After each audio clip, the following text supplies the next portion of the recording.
Comment être bien vu sur les réseaux sociaux et dans la vraie vie? C'est le sujet de la vidéo du jour. Bonjour à tous et bienvenue dans cette nouvelle vidéo de mon YouTube Challenge 30 vidéos en 30 jours. Et aujourd'hui, j'aimerais te partager 3 comportements à adopter pour être bien vu sur les réseaux sociaux, mais aussi dans la vraie vie. Alors le tout premier comportement, il est très simple, il est très basique, mais une personne une fois d'une grande sagesse m'a dit: c'est peut-être simple, mais c'est pas facile. Le premier comportement à adopter, c'est de toujours être positif. Alors vous allez me dire: oui, mais Lucas, c'est logique. Non. On arrive de plus en plus dans une ère, et les réseaux sociaux ont poussé à ça, où on se sent obligé de critiquer, de se plaindre et de voir ce qui ne va pas. Aujourd'hui, vous croisez quelqu'un dans la rue, vous demandez si ça va, et si vous répond vraiment ça va, vous dites: mais t'es sûr, je suis sûr qu'il y a quelque chose derrière qui ne va pas. Non. Le côté positif, il va vous aider pour 2 raisons. La première raison, là c'est plus par rapport aux réseaux sociaux, c'est par rapport à l'algorithme qui se cache derrière les réseaux sociaux. Vous êtes sûrement au courant, ce que vous voyez dans votre fil d'actualité, vous le voyez en fonction de votre comportement. C'est-à-dire que vous ne voyez pas tout ce que tous vos amis ont partagé, vous voyez seulement un pourcentage très restreint de ce que vos amis ont partagé. Ça veut dire quoi? Ça veut dire que lorsque vous vous plaignez, que vous faites votre petit statut du style: non, le temps aujourd'hui, ou la politique, ou là là, tout ça, ça va pas, etc. Ce que je dis souvent, c'est que les gens qui vont commenter en dessous, c'est les gens aussi losers que vous, et qui vont dire: ah, t'as trop raison, le train il est toujours en retard, c'est scandaleux, etc., etc. Le problème de ça, c'est que l'algorithme, comme ces personnes-là ont commenté, l'algorithme va faire en sorte qu'après, vous allez voir ce que ces gens-là postent dans leur fil d'actualité. Et il y a souvent quelqu'un qui se plaint une fois et quelqu'un qui se plaint souvent. Et donc, ça va vous créer un fil d'actualité qui va être nocif pour vous. Pourquoi? Parce qu'il va y avoir que des plaintes, on va voir que des théories du complot, on va voir que des choses qui sont négatives. Et en fait, on se ressent un peu fermé. C'est d'ailleurs moi un peu la relation que j'ai avec les médias, et c'est pour ça que je m'en suis détaché, parce que les médias sont toujours là à nous montrer des choses qui deviennent très anxiogènes, parce que ça nous enferme et ça nous met dans un cocon négatif. On dit souvent: vous êtes la moyenne des 5 personnes qui vous entourent. Pensez-vous que si pendant 3 mois, vous voyez que des contenus de personnes qui se plaignent, qui ne voient rien de bien dans leur vie, etc., comment est-ce que vous allez vous sentir? A l'inverse, si pendant 3 mois, vous voyez que des gens qui sont optimistes, qui sont positifs, qui se bougent, qui ne se laissent pas faire, comment est-ce que vous allez réagir à ça?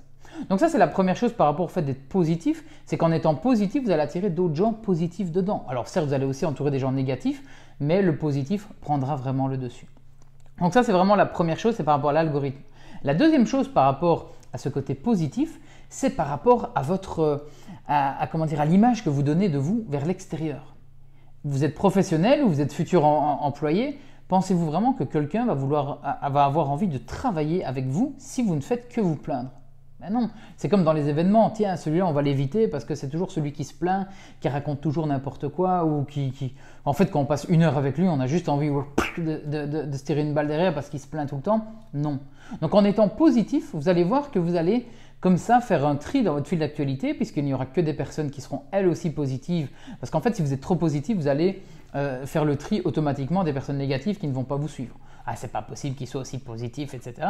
Et de l'autre côté, vous allez aussi attirer les personnes qui vont dire: waouh, celui-là il est toujours souriant, de bonne humeur, voilà, il faut qu'on travaille avec lui, ou lui on doit l'engager, plutôt que quelqu'un à côté qui se plaint tout le temps. Donc premier comportement adopté, toujours être positif. Dites-vous une chose aussi, ce fameux train ou ces fameux bouchons qu'il y a, est-ce que vous pensez que le fait de le poster sur les réseaux sociaux va faire en sorte que d'un coup, le train va avancer à toute allure ou que le bouchon va s'écarter? Non. Réfléchissez, on dit souvent qu'il faut tourner 7 fois sa langue dans sa bouche. Réfléchissez avant de poster. Est-ce que le fait de poster ça va changer quelque chose? Alors effectivement, on vit tous certaines choses, on n'est pas tous des positifs à 100%, mais réfléchissez, est-ce que ça va changer quelque chose? Est-ce que le fait de montrer une facture que vous avez reçue qui ne correspond pas à ce que vous avez consommé, les gens ils s'en foutent en fait, les gens ils ont leurs propres problèmes derrière, donc ça sert à rien d'aller repartager ça. Pourquoi? Parce qu'en plus il y en a qui absorbent ça, et vous allez pouvoir faire plus de mal aux autres qu'à vous-même, et ça n'avancera rien. Surtout, vous aurez une image de personne qui n'est là que pour se plaindre, et on va l'éviter. Donc premier comportement adopté, toujours être positif. Le deuxième comportement, c'est parler des sujets que vous maîtrisez. Très important ça. Ne parlez pas de sujets que vous ne maîtrisez pas. Pourquoi? Pour une seule et bonne raison. Le fait de parler d'un sujet que vous ne maîtrisez pas va faire quoi? Imaginons un jour, je parle d'un sujet, il y a de fortes chances que quelqu'un qui maîtrise ce sujet vienne dans les commentaires ou dans un débat et me tacle d'un coup, et je perds la chose qui est la plus importante pour moi, c'est ma crédibilité. Et ça, la crédibilité, une fois qu'on la perd, c'est très dur de la récupérer. Et une chose qui est aussi importante à comprendre, c'est quand vous perdez de la crédibilité sur une thématique que vous ne maîtrisez pas, je peux vous dire que vous avez perdu la crédibilité sur la thématique que vous maîtrisez aussi. Pourquoi? Parce qu'aux yeux des gens, c'est « ouais, je me rappelle l'autre fois, il s'est fait tacler, il parlait encore sans savoir, pourquoi est-ce que je lui ferais confiance sur autre chose ?» Donc parler des sujets que vous maîtrisez, c'est très important parce que ça vous empêchera de vous faire justement tacler et ça va juste renforcer votre expertise sur la thématique. Je prends l'exemple, après chaque match du Standard ici à Liège, on a des potes qui deviennent entraîneurs, qui auraient mieux fait à la place de l'entraîneur, qui auraient mieux fait la stratégie. S'ils avaient été l'arbitre, ils n'auraient pas fait comme ça. Mais le problème, c'est que dès qu'il y a quelqu'un qui veut un peu maîtriser le foot, qui va venir les tacler, ils vont se faire retourner. Donc, parler d'un sujet que vous maîtrisez, c'est très très très important parce que ça va vous mettre en avant et mettre de l'expertise. Et quand les gens vont venir vous trouver, en fait, c'est « mais en fait, tu sais tout, toi ». Mais non, je ne sais pas tout, c'est juste que je parle que de choses que je maîtrise. Dès que je vois passer quelque chose, que ce soit un débat, une discussion sur une thématique que je ne maîtrise pas, je n'ai pas de mal à dire « je n'en sais rien, donc je ne me prononce pas dessus ». Ça ne sert à rien de vouloir essayer de prouver à tout le monde qu'on maîtrise tout parce que c'est impossible. Et donc, de savoir dire « je ne sais pas » de temps en temps, c'est une bonne chose. Ça, c'était le deuxième comportement, parler des sujets que vous maîtrisez. Et on arrive au troisième comportement, celui-là c'est peut-être le plus dur et même pour moi de temps en temps c'est très compliqué. Ravaler votre ego. On nous a toujours dit que les réseaux sociaux c'est un lieu de débat. C'est faux, c'est pas un lieu de débat. Pourquoi? Parce qu'en fait on ne sait pas débattre par écrit. On ne sait pas poster quelque chose et donner le contexte, le ton dans lequel on a dit. Donc vous voyez des gens en fait qui soi-disant lancent un débat mais ils ont déjà une idée très forte dans leur tête et puis ils se confrontent aux autres qui viennent en face et ça ne fait qu'un uppercut. Alors ravaler votre ego, je vais vous donner un exemple très concret des choses que ça peut entraîner de manière négative. Après cette vidéo, peut-être, quelqu'un va mettre un statut sur Facebook et dire « ouais, mais Lucas, il est con, il n'a rien compris, les réseaux sociaux, ça ne marche pas comme ça, etc. » Quelle est la réaction humaine que j'ai quand je réagis comme ça à chaud? C'est de prendre mon téléphone et bam, bam, bam, bam, bam, d'aller lui mettre un commentaire en disant « mais non, t'as rien compris, etc. etc. » Et le fait d'être énervé et de le faire sur le moment, qu'est-ce que ça apporte? 1. Je mélange toutes mes idées. 2. Je fais sûrement plein de fautes d'orthographe.